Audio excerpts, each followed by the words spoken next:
Behind Dutch headlines, the who, why, and how of politics and media in the lowlands. Hi, it's me, Greg Shapiro, the American Netherlander. Here's what you need to know to join the Dutch conversation. This week, it was a tough news week for the Dutch, but at least we're number one in something. Inflation? Vera's runaway train ride. Next stop, congressional hearings. And we're entering the final phase of the Choice of Holland. This week, Gelderland, Overijsel. Can we afford to keep them? Our first headline, Dutch inflation more than double the EU average. What's behind the headline? Well, bad news and more bad news. The Dutch economy clearly needs a kickstart, and Mark Rutte's main strategy is get the consumers spending, which we can't do if the inflation is higher than anywhere else. It's really the kick in the ass more than the kickstart that we were looking for. The Central Bureau of Statistics gives 3 areas where Dutch prices are rising the fastest: petrol, food, and foreign travel. Let's look at those one by one. Number 1, petrol. The fuel prices in the Netherlands are higher than anywhere else in Europe. In fact, the fuel at a Shell tank station in Nederland is more expensive than the fuel right across the border at a Shell tank station in Belgium or Germany. Why are we paying more at a Shell station? Isn't the name of the company Royal Dutch Shell? Well, maybe we pay extra for the Royal. That wedding was expensive. Number 2, food. The Central Bureau of Statistics says that due to bad weather this spring, the Dutch prices for fresh fruit and vegetables are higher than anywhere else in Europe.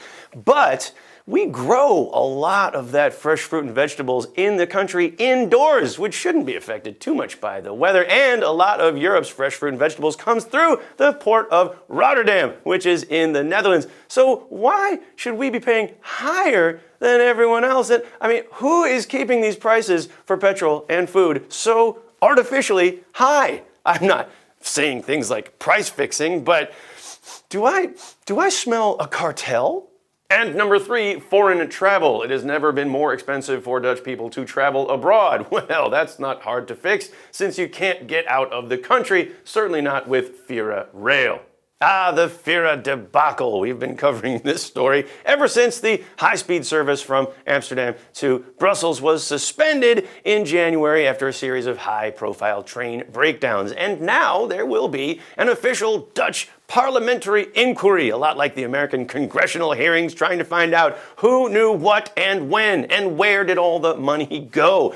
After all of the high prices and maybe an investigation into some price fixing, now there's going to be accusations of corruption in the rail service. Well, something does smell fishy. Who will be the hero? Who will be the villain? Perhaps the Italian company that sold us the faulty trains? We just hope nobody ends up sleeping with the fishes.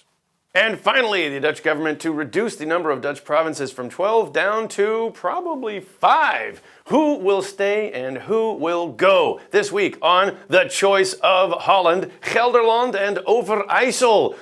Who? My point exactly.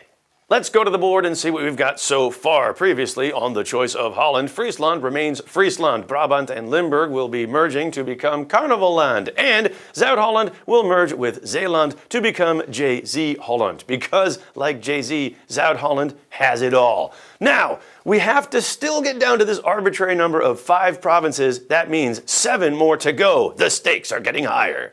Gelderland and Overijssel in the center and east of the country. They've got some wonderful stuff there, such as the Hoge Veluwe, which, if you've never been, is an enormous natural park right in the middle of the country, featuring one of the best day trips ever invented, the Kröller-Müller Museum. If you've ever been to the Van Gogh Museum and you're wondering, where do they keep all the famous paintings? That's where they are.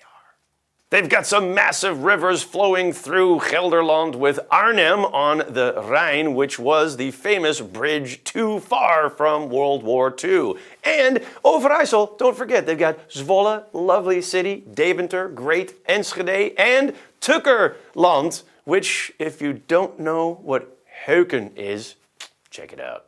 Gelderland, Overijsel, let's go to the jury. First up, there's the Dutch Minister of the Interior, Ronald Plasterk, who would probably say, yeah, I used to be Minister of Culture, and when I tried to make a Dutch National Museum in Arnhem, it didn't turn out that well, so I'm abstaining.